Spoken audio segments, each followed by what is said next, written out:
네, 저는 오늘 성탄주의를 맞아서 예수님의 탄생을 목자의 탄생이라는 관점에서 한번 살펴보려고 해요.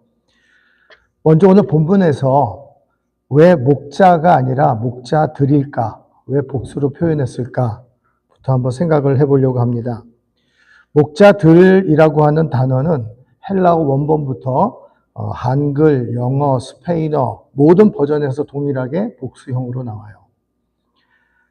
이스라엘에서는 보통 목자 한 사람당 양을 한 100마리 정도 배당을 받아서 소위 말하는 그 푸른 초장, 맑은 시냇가로 각각 뿔뿔이 다 흩어집니다.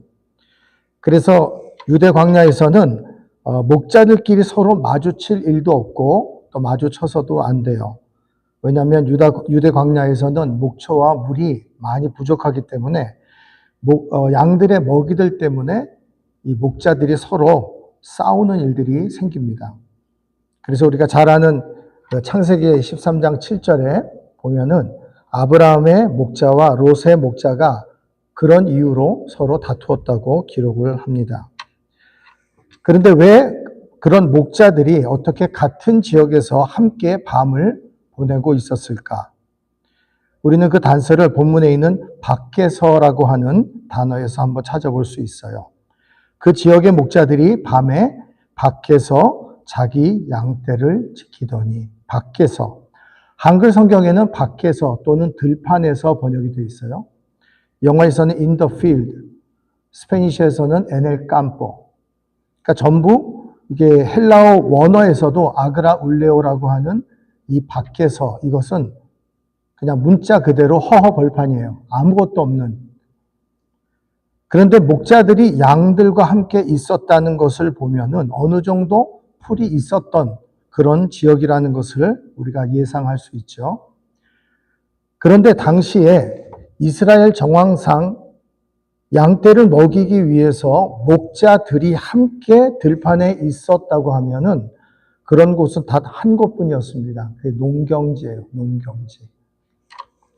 어떤 근거로 이 들판을 농경지라고 하는 걸까요?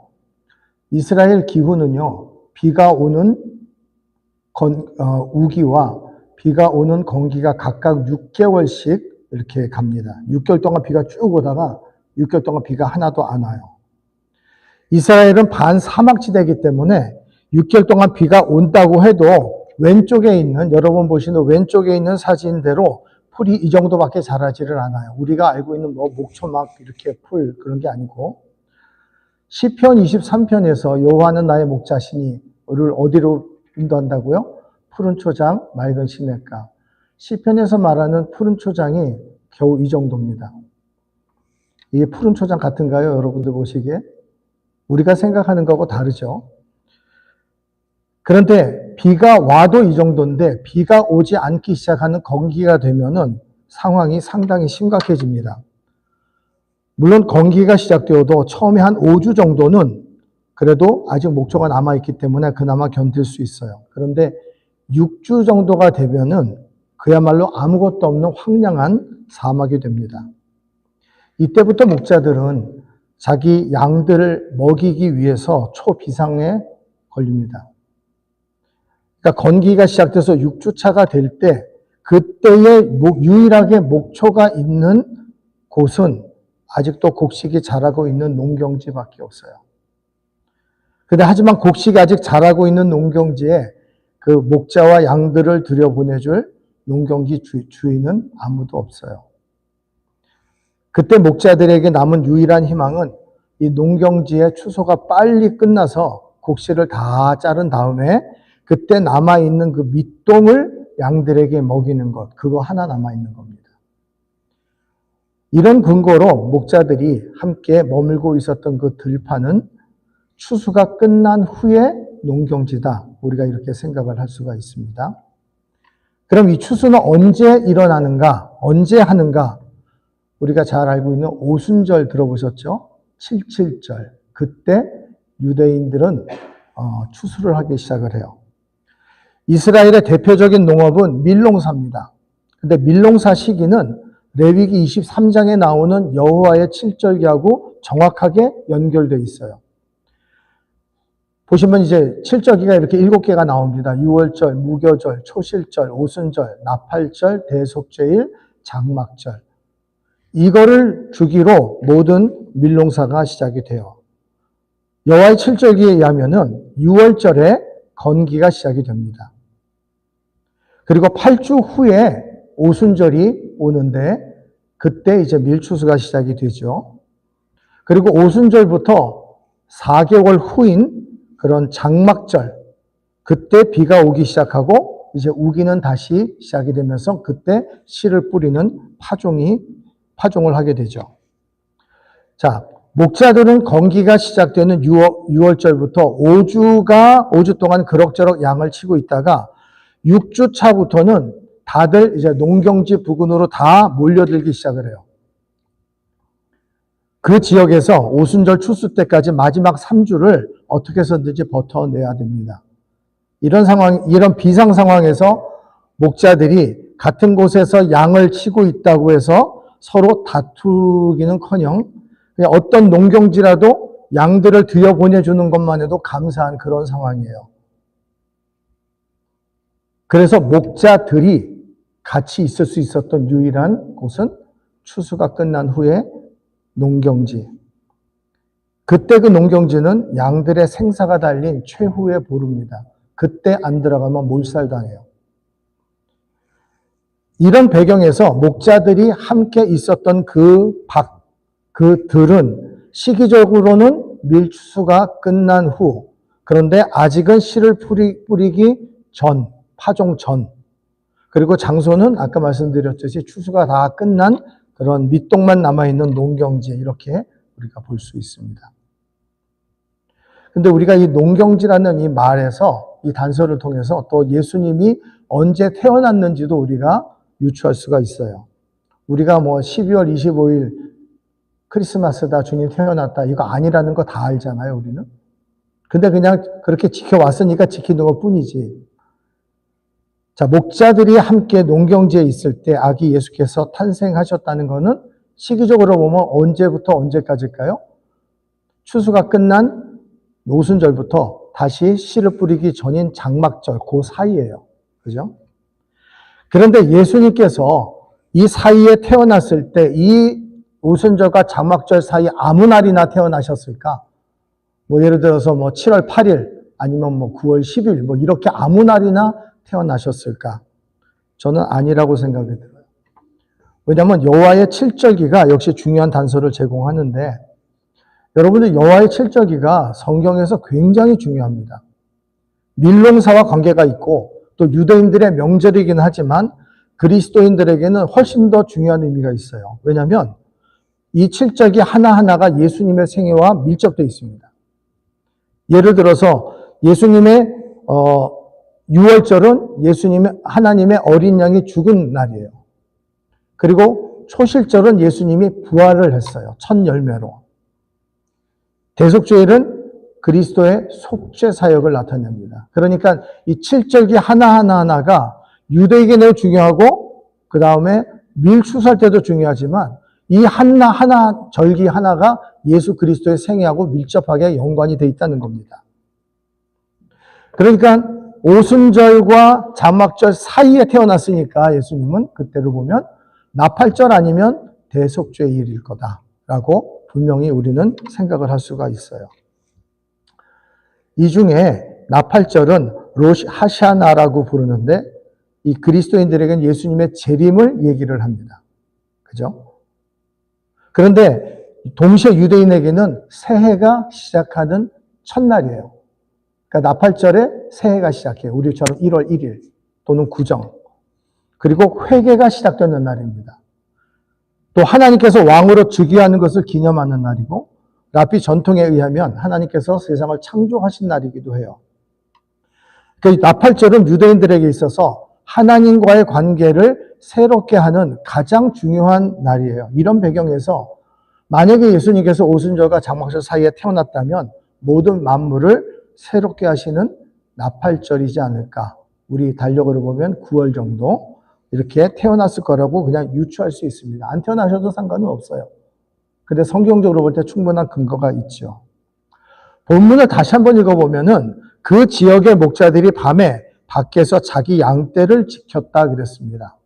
정리해보면 2000년 전에 아기 예수께서 밀추수가 끝난 후 그러나 아직 씨를 뿌리기 전 어느 나팔절 밤에 태어나셨고 목자들은 평소와는 다르게 추수한 후에 밑둥만 남아있는 농경지에서 그동안 건기로 인해서 굶주렸던 양떼들을 그나마 먹일 수 있는 그런 남은 밑둥을 먹일 수 있다는 안도감 때문에 다른 목자들과 서로 참아가면서 그러나 마음 깊이 감사하면서 각자 자기의 양떼를 지키고 있었다. 이게 오늘 본문의 전체적인 배경입니다. 그래서 천군 천사들이 지극히 높은 곳에서는 하나님께 영광이요 땅에서는 기뻐하심을 입은 자 중에 평화로다라고 찬양을 했을 때 목자들도 같이 마리아와 요셉과 구유에 누인 아기를 보려고 행복한 마음으로 달려갔을 것이다. 충분히 우리가 생각할 수 있어요. 이처럼 추수한 후에 농경지는 목자들에게도 그리고 농경지 주인에게도 아무도 손해볼 거 없는 윈윈할 수 있는 아주 중요한 장소였고 특별히 농경지 주인은 훨씬 더 이익입니다. 왜냐하면 첫 번째로 그 양들을 풀어놓잖아요. 그러면은 효과적으로 땅을 갈아엎는 일을 하게 돼요. 농부는 추수한 후에 다시 씨를 뿌리기 전에 그 땅을 반드시 갈아엎어야 됩니다. 그래야 씨를 뿌릴 수가 있어요. 근데 배고픈 양들을 그곳에 확 몰아놓잖아요. 그러면은 이 양들이 이 밑동을 뿌리채 뽑아 먹습니다. 이게 중요해요. 뿌리채 뽑아 먹는 것. 그러니까 따로 노동할 필요가 없어요. 그냥 놔두면 저절로 다 알아서 효과적으로 땅을 갈아엎게 됩니다. 이게 양의 본능하고 관계가 있어요. 양의 본능. 양은 뭐가 이렇게 풀이 나 있고 이렇게 보잖아요. 그러면은 그거를 뿌리채 다 뽑아 먹는 게 본능이에요. 그렇게 습관적으로 다 뽑아 먹어요. 만약에 염소랑 비교를 했을 때 염소는 본능적으로 이렇게 뭐가 있잖아요. 풀이. 그러면 위에 보이는 부분만 뜯어 먹어요. 그러니까 아직 뿌리는 남아 있는 거죠. 이게 참 흥미롭습니다. 사무엘상 25장을 여러분이 쭉 읽어보시면 나발이라고 하는 다윗의 아내였던 아비가일의 원래 남편. 이 사람이 굉장히 부자였고 목장 주인이었어요. 양이 3,000마리가 있었고 그 다음에 염소가 1,000마리. 양이 3,000, 염소가 1,000마리. 이 숫자가 중요한 게 아니라 3대 1이라고 하는 이 비율이 중요합니다. 이스라엘의 기후에서는. 왜냐하면 만약에 광야에 쭉 나갔을 때 100마리 양을 데리고 나갔을 때 만약에 양이 목초를 그나마 비가 와도 그 정도인데 거기에 뿌리채 다 뽑아먹는다고 생각을 해보세요. 그러면은 그나마 적은 목초지가 해마다 줄어들겠죠. 그러면은 해가 갈수록 양들은 자기 먹을 것을 자기가 스스로 다 뜯어먹는 그런 상황이 일어나요. 그런데 뿌리는 건드리지 않고 위에 부분만 먹는 양과 함께 3대1 비율로 섞어놔요. 그러면 뿌리는 안 먹고 3분의 1은 그 정도로 남아있겠죠. 그리고 또 양이 또 염소를 잘 따라합니다. 그래서 그 본성을 거슬려서 그런 상황이에요. 그러면은 해마다 그나마 건강한 목초지를 기대할 수가 있는 거예요.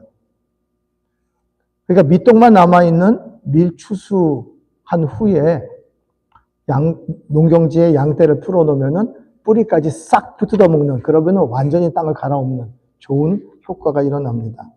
두 번째로, 이들이 그냥 먹기만 하겠어요? 거기 안 싸겠습니까? 잘 싸죠. 그러면 당연히 배설하면서 다음 파종을 위한 비료가 됩니다. 그야말로 꽉 먹고 알 먹기예요. 주인은 하나도 잃을 게 없어요. 그러니까 목자가 올 때 한 목자의 양보다는 여러 사람의 목자를 받는 게 이 농경지 주인에게는 너무 좋으니까 안 받아들일 이유가 없어요. 목자들에게는 조금 불리한 것이 있어도. 근데 이 시점에서 문제가 일어나요. 농경지 주인이 뭘 요구를 하냐면 뽕나무 재배를 하라고 합니다. 뽕나무 재배. 아모스 7장 14절에 우리가 잘 아는 아모스는 정의의 선지자라고 그렇게 얘기를 해요. 공의의 선지자. 그런데 아모스 자신은 자기 자신을 그렇게 선지자라고 생각을 안 해요.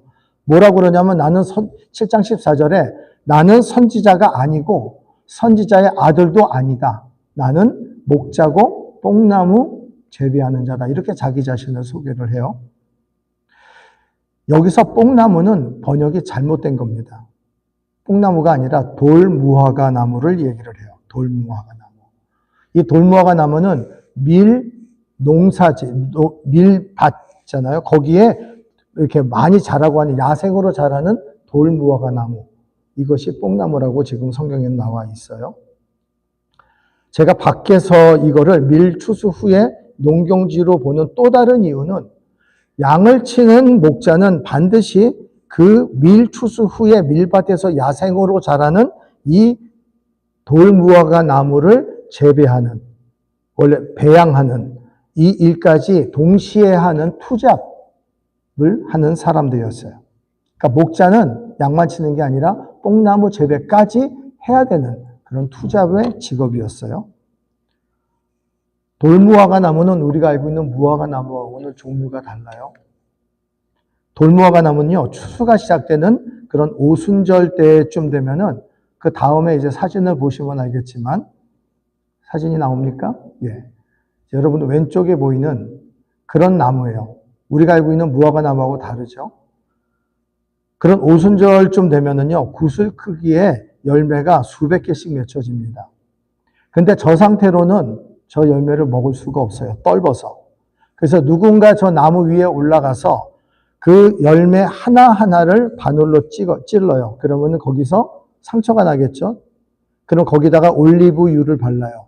그리고 놔둬요. 그럼 시간이 지나면 그게 이제 숙성을 하면서 달콤한 열매가 되고 그때 먹을 수가 있어요. 이 작업을 뽕나무 재배라고 하는 겁니다.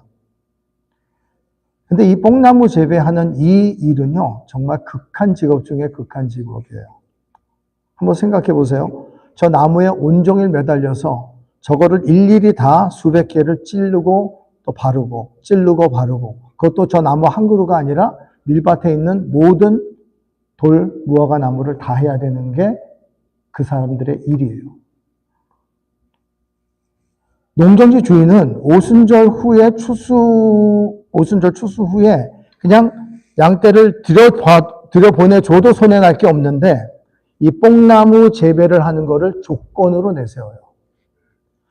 목자들은 양떼가 그때 아니면 다 몰살되기 때문에 그 조건을 받아들이지 않으면 안 되는, 무조건 해야 되는 그런 일이 됩니다. 왜 농경지 주인은 많은 유익이 있는데 손해날 것도 없는데 왜 굳이 목자들에게 이런 갑질을 할까요? 이 부분이 오늘 말씀의 핵심입니다. 당시 이 목자라고 하는 위치가, 사회적 위치가 유대인 사회에서는 가난하고 천대받고 회당 증언도 제한적으로 할 수 있는 아주 하찮게 취급받았던 그런 것을 단면적으로 보여주고 있어요. 우리가 생각하는 목사님, 이영호 목사님 이거하고는 완전히 다른 상황입니다. 이스라엘 민족은요, 출애굽한 다음에 40년 동안 광야에서 지내고 때가 돼서 가나안 땅에 들어갔었을 때 대부분의 사람들은, 유대인들은 그 땅에 정착하면서 그 땅의 소산을 먹는 사람들이 됐어요. 근데 그 사회적 변화에 적응을 하지 못한 이런 사람들이 누가 됐느냐? 도둑질을 일삼으면서 그 자들이 목자가 된 거예요. 그러니까 오늘날로 얘기하면 홈리스, 아니면 한국으로 따지면 불량아들, 아니면은 양아치들, 이런 아주 부정적인 이미지를 가진 사람들이 목자들이었어요. 그래서 농경지 주인은 자기 손해볼 것이 없는데 굳이 저 일을 시키는 이유는 그들을 깔보고 갑질을 하는 겁니다. 그거 안 하면 너희들 안 먹여줘. 그러면서 그것을 이익을 또 취하는 거죠. 따라서 그 당시 때에 돌무화과 나무, 소위 말하는 뽕나무에 매달려 있던 사람은 100% 누구였을까요? 목자들밖에 없었어요. 그러니까 목자들은 어차피 하찮고 사람들이 시선도 안 주는 사람들이잖아요. 그 목자들이 뭐 뽕나무에 달려있는 그 사람들이 목자건 아니건 아무 관심도 없었던. 근데 목자 외에 성경에 한 사람 예외가 나와요. 뽕나무에 올라갔던. 누구죠? 삭개오. 누가복음 19장 보면은 이 사람이 어디서 있었냐면 여리고에 있었어요. 여리고에서 예수님을 보기 위해서 이 키가 작아서 어디로 올라갔냐면은 뽕나무로 올라갔다고 그랬죠. 여러분들 여리고는 전통적으로 성경에 종려나무의 성읍이라고 나와 있어요. 저도 여리고를 가봤는데 여리고는 종려나무 성읍으로 종려나무가 훨씬 더 많습니다. 만약에 키가 작아서 예수님을 보기 위해서 올라갔다면 뽕나무보다는 어디가 더 좋겠어요? 종려나무가 훨씬 더 높아요. 그게 더 좋았을 겁니다. 근데 왜 하필이면 뽕나무에 올라갔을까? 뭐 여러 가지 이유가 있었겠죠. 근데 오늘 말씀과 연관지어서 가장 유력한 생각은 뭐냐면 스스로 뽕나무에 올라감으로써 누구도 그 자기가 누구라는 것에 시선을 뺏기지 않아도 돼요. 삭개오가 누굽니까? 자기 동족의 혈세를 빨아먹던 아주 극악무도한 사람이잖아요. 혐오 대상이었습니다. 근데 그 사람이 종려나무에 올라갔으면 금방 저 삭개오다라고 알아봤을 거예요. 근데 뽕나무에 올라갔어요. 아무도 누구의 시선도 끌지 못하는 그 목자 중에 한 사람으로 자기를 변장한 거죠. 변장. 자기 정체를 숨기기 위해서. 근데 그런 삭개오를 누가 단번에 알아봤습니까? 예수님. 삭개오는 스스로 자기를 미천한 목자의 신분으로 낮췄는데 유일하게 예수님만 그 많은 사람들 가운데서 꼭 집어서 삭개오야 내려오라. 내가 오늘 내 집에 유하여야겠다. 손을 내미셨죠. 더 나아가서 예수님은 그런 하찮은 목자들 편에 오히려 서셔서 자기 스스로 나는 양들을 위하여 목숨을 버리는 선한 목자다라고 선포를 하셨어요. 이거는요. 당시 상황으로 봤을 때 이거는 말도 안 되는 아주 모순적인 말입니다. 누가 스스로 목자가 되겠어요? 근데 그것도 선한 목자고 그 양들을 위해서 목숨을 버린다고 이건 말도 안 되는 소리예요. 사실 아기 구유가 우리가 보통 많이 얘기 듣잖아요. 낮고 천한 구유에 태어나신 예수님. 여러분들 아기 예수께서 구유에 태어난 것이 낮고 천한 것이 아니에요. 오히려 목자가 되기 위해서 태어나시고 또 양을 위해 목숨을 버리는 선한 목자로 사는 것이 당시에 훨씬 더 낮고 천한 그런 상황이었습니다. 예수님이 태어나시던 날 극심한 가뭄으로 맡겨진 양들이 때의 죽음을 당할 수 있는 그런 극한 상황에서 오히려 양을 살리기 위해 뽕나무 재배까지 마다하지 않고 자신을 희생했던 목자들은 당당히 성경에 기록이 되어 있어요. 한번 다 같이 읽어볼까요? 시작. 그 지역의 목자들이 밤에 밖에서 자기 양떼를 지키더니. 누가복음의 저자 누가는 2000년 전 역사적인 첫 성탄절 때 왜 굳이 목자들을 성경에 언급했을까? 이게 오늘 말씀의 결론입니다. 성경에서 의미하는 목자의 원래 본질적인 의미를 바로잡기 위해서였습니다.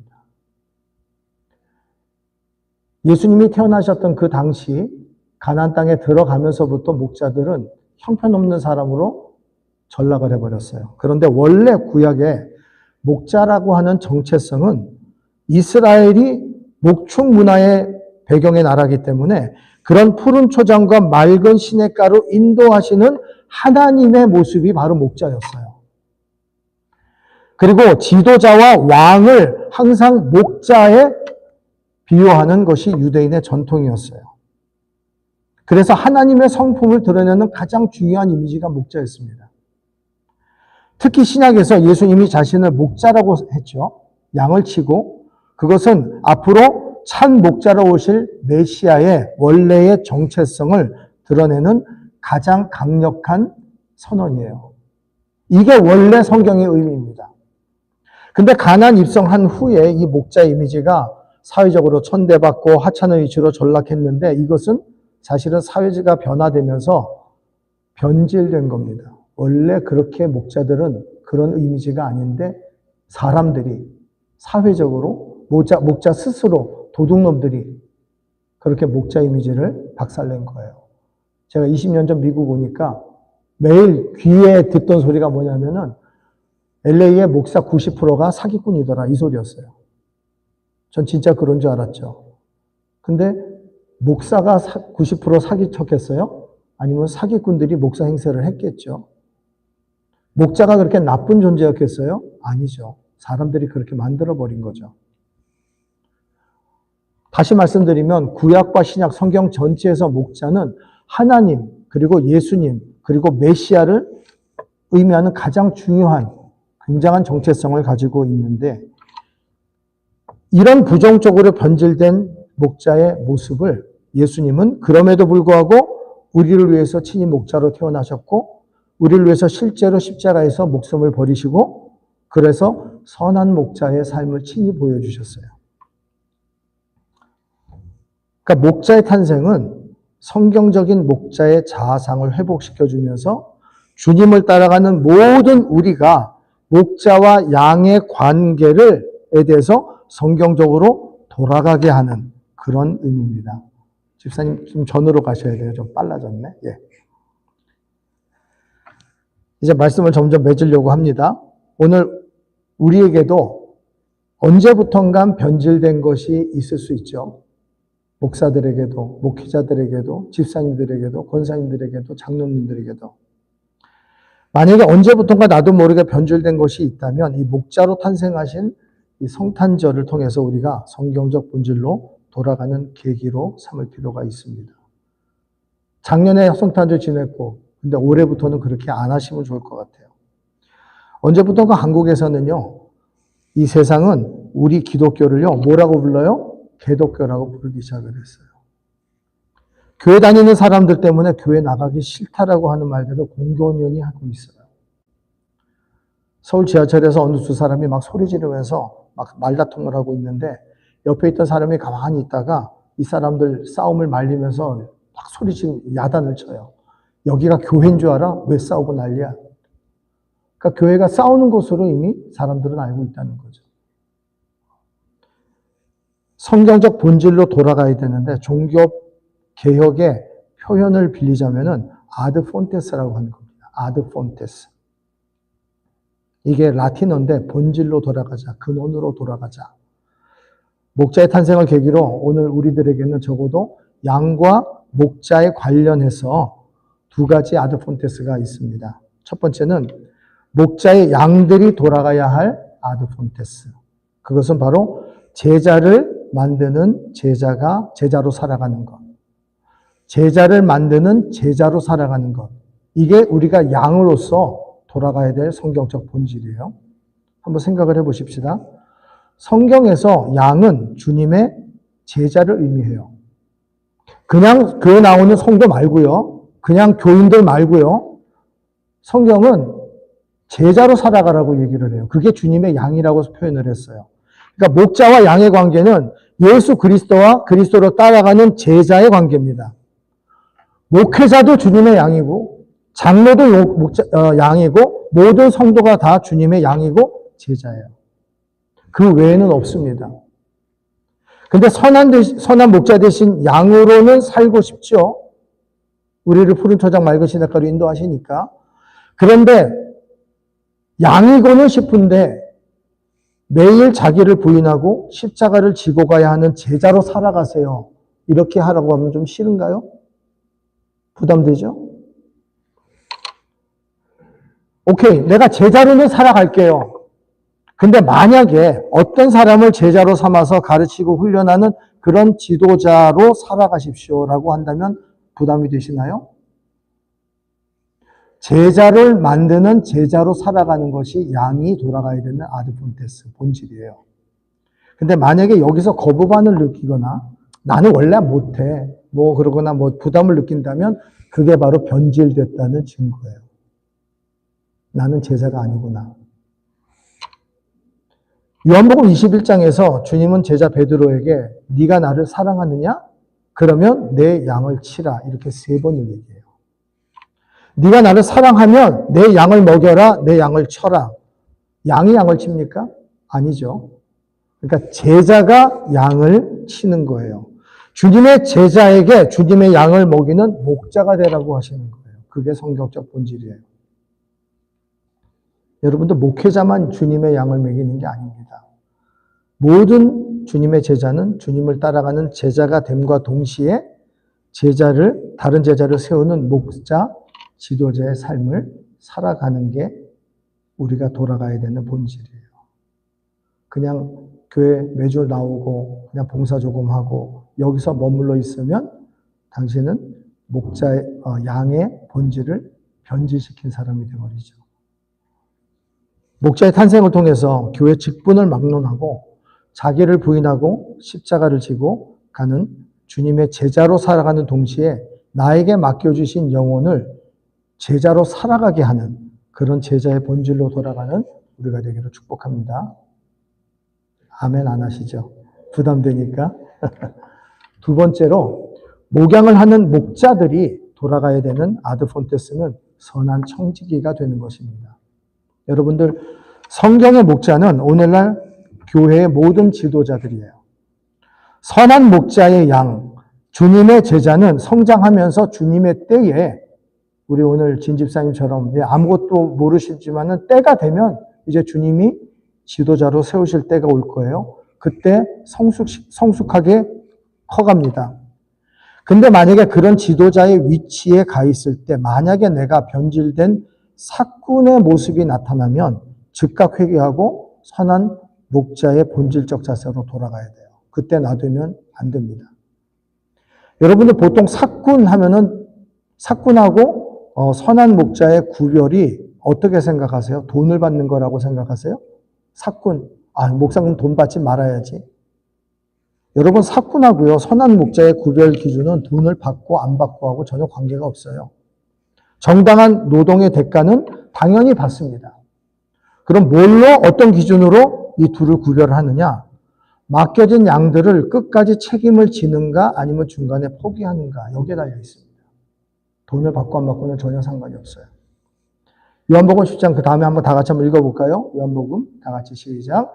나는 선한 목자라 선한 목자는 양들을 위하여 목숨을 버리거니와 사꾼은 목자가 아니요 양도 제 양이 아니라 이리가 오는 것을 보면 양을 버리고 달아나나니 이리가 양을 몰아가고 또 해치느니라. 달아나는 것은 그가 사꾼인 까닭에 양을 돌보지 아니합니다. 요한복음에서 사꾼을 이야기하면서 돈에 관한 얘기는 하나도 없습니다.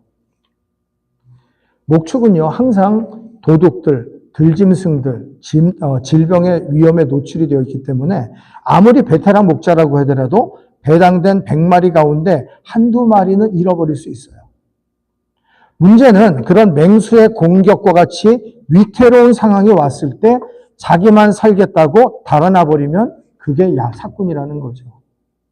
나에게 양떼가 맡겨졌는데 내가 싫다고 안 해버리면 사꾼이 된다는 거예요. 돈을 안 받는데요? 상관없죠. 왜냐하면 그 이유가 자기 양이 아니기 때문에. 그까지 한두 마리 양 때문에 내 목숨 걸 필요는 없거든요. 당연한데도 그렇게 되면 사꾼이라는 겁니다. 여러분 말이 선한 목자지 목자는 그 당시 때 목자하는 사람은요 자기 양을 가지고 있는 사람이 한 명도 없어요. 다 그런 부자들이나 양을 갖고 있죠. 그러니까 100% 그 당시에 목자는 자기 양이 아니에요. 근데 그 가운데 선한 목자가 있다는 거죠. 선한 목자는 자기에게 맡겨진 양을 잘 알아요.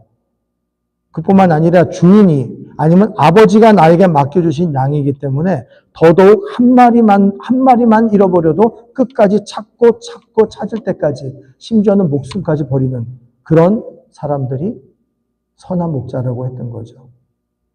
다윗이 그랬습니다.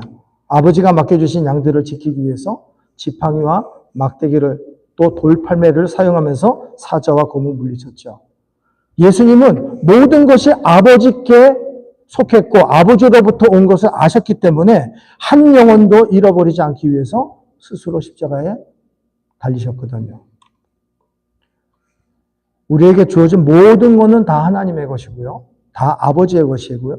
그 아버지의 것을 끝까지 책임 있게 돌보고 지켜내는 그런 청지기가 되는 것, 그게 오늘날 교회의 지도자가 가져야 될 태도입니다.